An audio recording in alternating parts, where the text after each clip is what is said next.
producer, you found this, you started this whole project, and can you talk about how you found out about Ernst and how you started to make this film? First of all, it's important to know that the story is true. All, Yes. Even the details, it's all true. 9 years ago, the literary agent of Robert Domes, he's a German journalist and a writer, she gave me a book titled Nebel im August, Fog in August, and it's a non-fiction novel written by Robert Domes about the real Ernst Losser. And I read the book, and to me it was immediately clear that I want to make a film out of the last quarter of the book, because he tells the whole story of his life, and I wanted to tell the story in the hospital. So you knew from the get-go that you wanted to focus on that. Absolutely, yeah, absolutely on that. Because even nowadays, people do not really talk about euthanasia. In the 50s and the 60s, this was almost forgotten.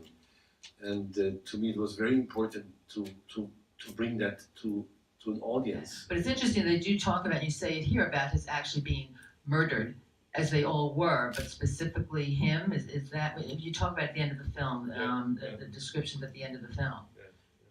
No, in reality, they killed everybody who was not able to work. Right.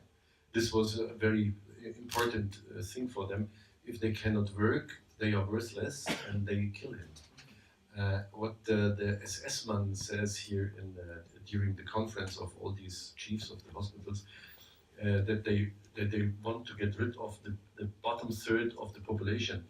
This was true. This was the basic idea. It was to get rid of these people who consume more money than they earn, and they said these people are just useless. We have to kill them, and they started with the handicapped people.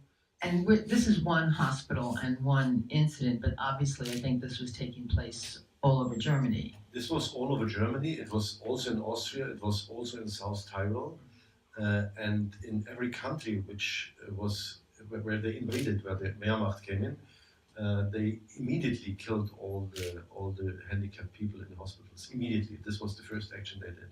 They killed all the people. So here we say it's 200,000 victims in the German Reich. Outside the German Reich, like in Poland, in Czechoslovakia, and Russia. So together it's like 300,000 victims of this murderous action. Our intention was that the film really looks very, very authentic. Mm-hmm. This is why we have rebuilt the whole hospital, all the interiors, all built, because there is no place all over Europe. We had huge location scouting. There is no hospital left which looks like in the 40s, so we had to rebuild it. And the second thing was very important is how do the extras behave. Okay. We haven't seen the credits because we mentioned every extra, which is unusual because every extra was especially trained. We had Were they all, what makes them say professionals and non-professional actors did you use? The extras were all non-professional. Okay. It's That's very amazing, the work that was done with them. No, this is a fantastic work of the assistant director. It was not easy to find them because normally we needed skinny people, and in Germany it's not so. It's not so easy.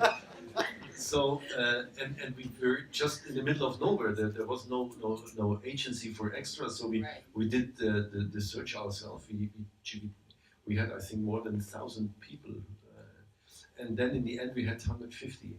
And with these 150, we had real, excuse me, perhaps a bad expression, real handicapped people, mentally or physically handicapped people, and the others were trained to that they have a certain tick or something, that they behave believable. And this was incredible. In the end, they were so incredible, perfect, and they were so motivated. And it was so incredible to see that the real handicapped, they all knew that in this time, in the 40s, they would have been killed.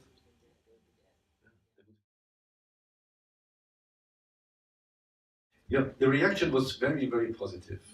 We have fantastic critics. but the admissions is the number of the admission is not very high. Very simple, because people are afraid to see it.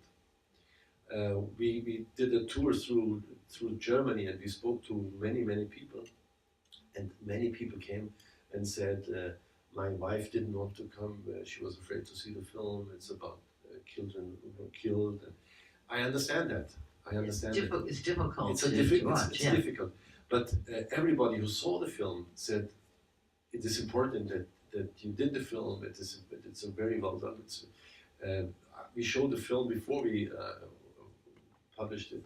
We showed it to historians because I absolutely wanted to know if there is something which is not true, or because it's very important that within these discussions we had, that we can really say it was like that, it is true, this is not pure fantasy, it's not exaggerated, it was even worse. There are scenes, we know scenes which happen in reality, we could not show in the film.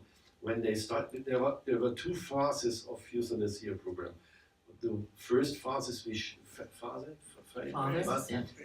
is that the patients were brought with the buses to central hospitals where they had gas chambers. And they just loaded them up too. Yeah. And then there was a little resistance from the church and also from German from the German population.